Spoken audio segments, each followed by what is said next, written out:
Hey everybody, I'm Chris Brady, the Customer Success Manager with Edgecom Energy.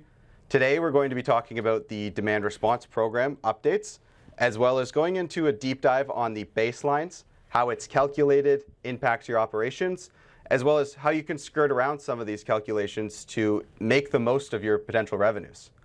Now, getting right into the elephant in the room, the DR auction cleared this year at $170,000 per megawatt. That's almost a 3 times increase from last year at $65,000. What this means is for many large players with effective curtailment strategies that have in the past targeted those global adjustment savings, demand response is now a competitive and in some ways superior opportunity to increase revenue from your energy margins and really make the most of the program, as long as you're keeping in mind the baselines. Now, as I mentioned, the $170,000 per megawatt, a big chunk of that is locked away in the test event that happens each season.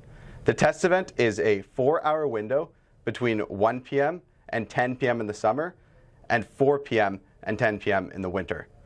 Now, it's imperative that you pass this because a lot of the change that comes from the DR payments is in availability. And by passing this test, you are proving to the IESO that you are capable to curtail that much, and they will pay you so. Now, to give you guys specific examples, we're going to go into the sample portal that shows a real customer and their baseline and their curtailment strategies, so I can show you how their baseline is calculated and then how different behaviors throughout the day can impact their baseline positively or negatively, ultimately impacting their curtailment earnings.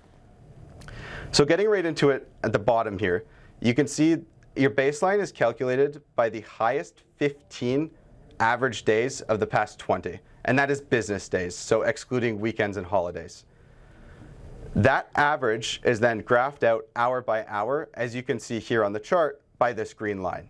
So for the sake of this customer, about 12 megawatts. Now, this baseline is what you are expected to curtail from. Whatever you drop from that baseline is what the IESO will pay you for in terms of availability. So it's important to understand that when you're making a curtailment strategy, because if you're shutting down equipment that would normally be down at that hour anyways, you're going to cause problems. You're not going to earn the revenues that you expect.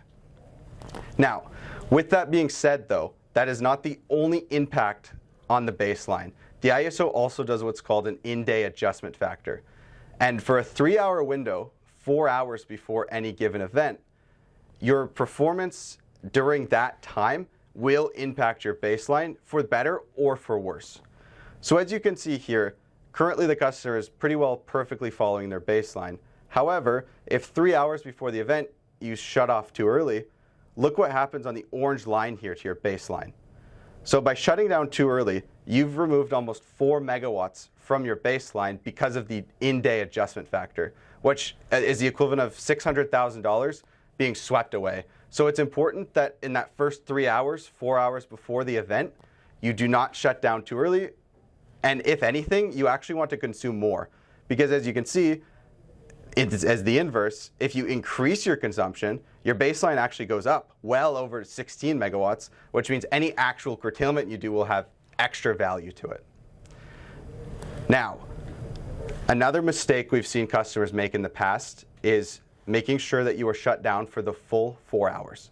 The way the IESO judges your total availability is based off of the worst performing hour of that 4-hour window.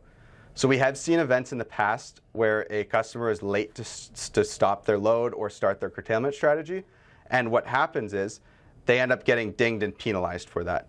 So as you can see here, when we move that first hour up, their actual minimum curtailment amount goes from the original 8 megawatts to just under 3 because of the delayed drop in their production.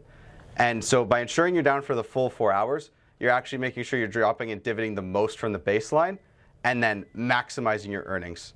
And again, at Edgecom Energy, we're a team filled with passionate engineers who are always willing to help. If you have any questions about your baseline or your core operations, you're welcome to reach out to any of us, and we'd be more than happy to help you and make sure that you're maximizing your participation. You can go to our website at edgecom.ai where there's tons of resources, or I'll have my information below so that you could reach out directly. Thanks again.